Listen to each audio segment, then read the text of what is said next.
Hi, my name is Justin Barney. I cover sports for Channel 4.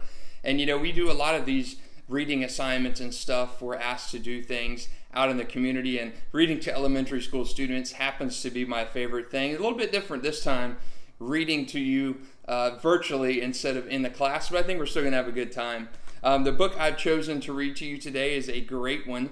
It's called Balto, the Bravest Dog Ever. So this is a great story. My kids love it. There's been many movies made on it, but I think you'll like it too. So let's get started. How about we do that? And join along if you've seen this, any of the movies, or read this book at home. So let's start out with this. This is grade levels 1 through 3. This is a true story about a very brave dog. His name was Balto. The year was 1925. Balto lived in Nome, Alaska. Nome was a frontier town. Most of the year it was buried under ice and snow. In winter, there was no way to travel through all that ice and snow, not on planes or trains or boats or cars. The only way to travel in Alaska was by dog sled. Balto was a sled dog. He worked for a gold mining company not far from Nome. He helped carry food and tools to the miners. It was a good life for a sled dog. Balto's driver was named Gunner. Gunner made Balto his lead dog. The lead dog runs in front of the team. He follows the trail. All the other dogs do whatever the lead dog does, so the lead dog has to be the smartest and strongest dog of all. One cold winter day, a terrible thing happened in Nome.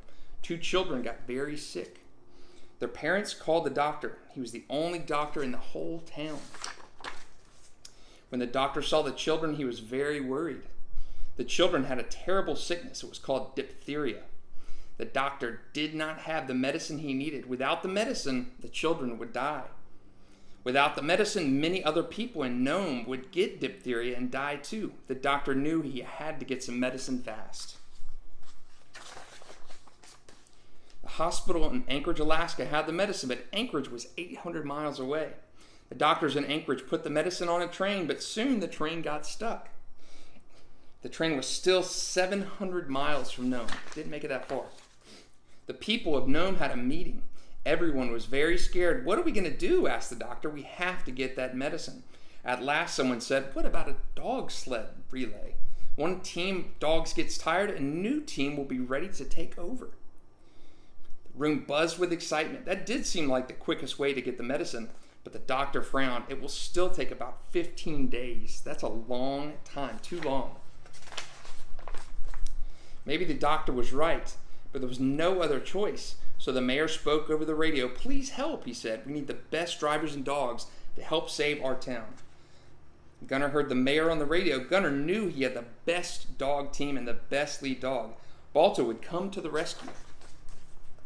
On January 27th, 1925, the race to Nome began. 21 dog teams were in the relay. Each team waited at a different stop. The first driver took the medicine from the train. He wrapped it in fur to keep it from freezing. Then he drove his dogs as fast as he could on to the second stop. He made his run in good time. But soon the wind began to blow hard. The air grew colder. The blizzard was coming. It was one of the worst storms ever. Still, the race went on. Somehow, each dog team had made it to the next stop. In one team, 2 dogs froze to death, so the driver hitched himself to the sled. He helped the rest of his dogs pull through the storm. Wow. Gunner and Balto waited at their stop in Bluff. They were going to run 31 miles from Bluff to Point Safety. That was the second to last part of the race, but the storm had slowed things down. Gunner had been waiting for 2 days. He did not sleep. He wanted to be ready to go as soon as the medicine arrived. At last, Gunner heard dogs barking. The medicine was here. He put it on the sled with a small stove and a little food. Then he hitched up his dogs. Balto stood proudly in the lead. Gunner cracked his whip. Mush, he cried. That meant go. The team ran out to the snowy night. At first, the team made good time, but soon snowdrifts blocked the trail. The dogs sank up to their necks in snow. They could not move. Some began to panic, but not Balto. He stayed calm. That helped the other dogs while Gunner dug them out of the snow. At last, the team was on its way again. Then the team crossed a frozen river. The dogs and the sled slipped and skidded on the ice. Oh no! Over went the sled. Gunner got it up again, but the medicine was gone. Wildly, Gunner dug for the medicine. He could not see through the heavy snow, but at last he felt the package. He put it back on the sled. The team kept going across the river. Suddenly, Balto stopped short. "Mush, Balto!" shouted Gunner, but Balto did not move. Then Gunner saw why. The ice was cracking. If the team fell into the river, they would all drown.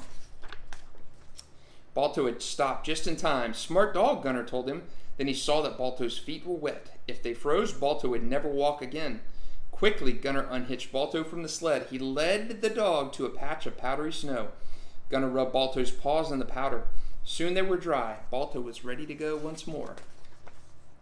Balto led the team around the cracking ice. At last, they reached solid land again. Were they still on the trail? Gunner had no idea. The snow blew so hard, Gunner could not see his own hands. But Balto had to run this trail many times before, and now it was all up to him. Finally, the storm died down. Gunner saw Point Safety just ahead. Balto did it, thought Gunner. He couldn't wait to warm his hands by a cozy fire, but all the lights were out at Point Safety.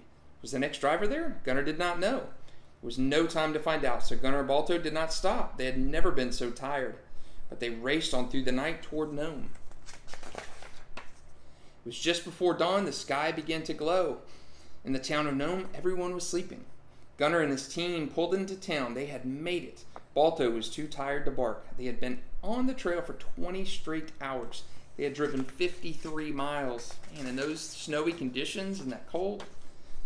Gunner took the medicine to the doctor. The doctor was surprised. He thought it would take 15 days to get the medicine, but Gunner delivered it after only 5.5 days. "Thank you, Gunner," said the doctor. "You are a hero."